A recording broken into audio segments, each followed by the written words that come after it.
전주울 출신 이성윤입니다. 예, 처장님 그리고 김진 국장님도 앞에 나와 계십시오. 제가 처장님과 저와 인연은 말씀드리지 않겠습니다. 한 가지만 물어보겠습니다. 헌법재판관 또는 대법관 후보로 몇 번 재평 동의 받았습니까? 동의서 몇 번 동의했습니까? 저 검증 동의서를 내달라는 거에 2번 했습니다. 두 번 했습니까? 대법관하고 대법원에서 대법원에서 그 추천하는 그 헌법재판관에 2번 검증 동의서를 대법원에 냈었습니다. 법제처장이 윤석열 영상 정권에서 정말 법리로 윤석열 검찰 정권에 부역한다는 법리 부역을 한다는 국민들의 비판이 많이 있습니다. 정말 옛날에 했었던 것처럼 정말 원칙과 공정과 상식 회복하십시오. 한 가지 물어보겠습니다. 대통령은 재직 중에 재판을 받습니까? 그 부분은 짧게 답하세요. 받습니까 안 받습니까? 그건 학설상 논란이 있고 받습니까 안 받습니까? 그거는 제가 답변 드릴 수 없죠. 왜냐하면 그게 헌법 84조에 뭐라고 되어 있습니까? 네? 헌법 84조에 뭐라고 되어 있어요? 헌법의 해석을 제가 이렇게 받습니까 안 받습니까? 저는 여러 가지 논란이 있다는 것만 말씀드리겠습니다. 논란을 말하는 게 아니고 본인 생각을 말하는 거예요.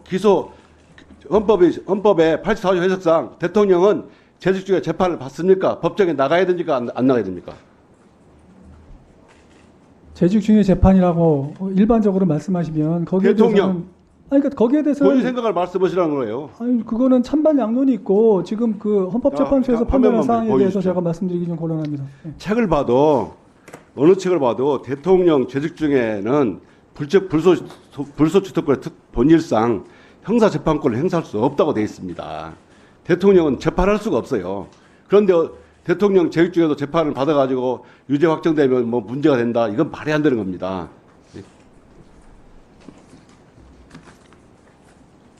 처장님, 지난번에 검사의 수사 개시 범위에 관한 대통령 관련해서 심사 보고서가 없다고 말씀하셨죠? 네, 그거는 보고서를 만들 필요가 없었습니다. 왜냐하면 저희는 적법하다고 봤으니까. 그런데 보고서를 만들 필요가 없어서 중요하지 않아서 그렇습니까? 아까 말씀하셨으니까 법률에 중요한 사항을 이임했기 때문에 굉장히 중요한 것처럼 말씀하셨는데 보세요. 다음 법무부에서 8월 31일 날 심사를 했는데 8월 31일 날 결정을 했어요. 심사는 했습니까? 충분히 했습니다. 뭘로 했습니까? 법무부에서 심사안으로 온 거를 충분히 봤죠. 법제처에서 심사를 했냐고요. 했습니다. 그럼 구두보고 받았습니까? 네? 구두보고 받으셨어요? 그렇습니다. 어떤 법안을 가져와서 구두보고 갖고 심사 보고서를 만들게 돼 있잖아요. 심사 보고서를 만드는 거는 그거는 좀 복잡하거나 특별한 예를 들면 여러 가지 상황이 구두로 와서 직원이 구두로 와서 보고하고 구두로 결정하셨습니까? 저는 충분히 그렇게 결정할 수 있다고 봤습니다. 그래요? 하루 만에 이 중요한 것을 하루 만에 법무부에서 의뢰하고 법무부에서 법제처에 결정했다고요? 자, 다음 보겠습니다.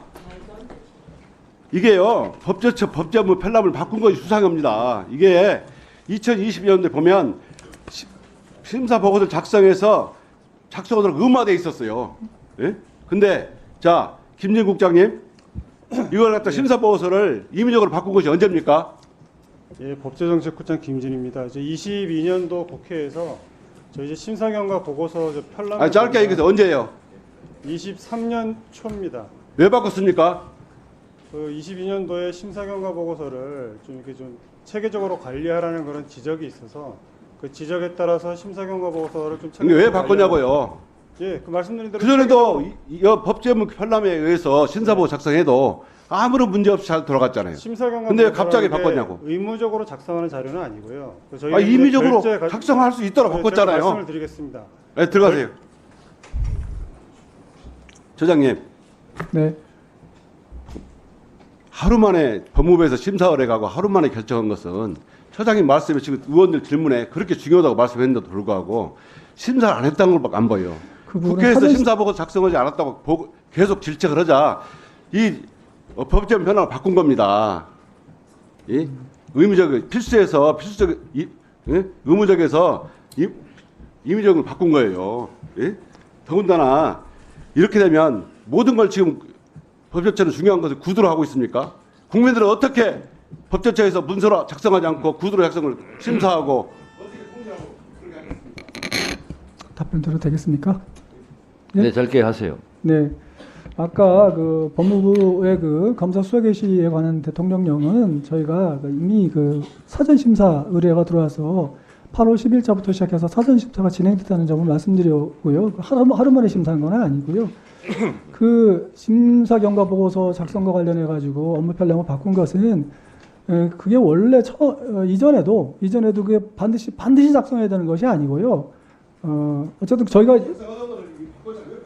아니요. 자, 질의 시간 끝났고요. 네, 네, 알겠습니다. 그거는 체계적으로 관리하기 위해서 어쨌든 임의성 여부에 대해서 처장님. 직원들 이렇게 생각합니다. 그 부분은 대한민국이 법치국가잖아요. 모든 것은 법률에 따라서 행정 절차도 해야 될 것 같고, 그리고 서류를 해야 될 것 같고요. 그리고 충분한 심의 과정, 심사 과정, 수기 과정 이런 걸 좀 거쳐야 될 것 같고요. 그것이 예외가 있죠. 예를 들면 경찰관이 있는 현장에서 뭐 현행범을 체포할 때든가 뭐 이런 경우 긴박하게 뭐 사후 보고해야 될 때 이럴 때는 그렇게 해도 되는데 특히 법제처 같은 경우는 법령을 해석하는 거기 때문에 법에 맞게 그리고 또 서류로 절차를 밟아서 하는 것은 맞는 것 같아요. 네, 그래서 그런 부분은 좀 유념해 주시기 바랍니다. 잘 유념하겠습니다. 네. 다음은 송석준 의원님.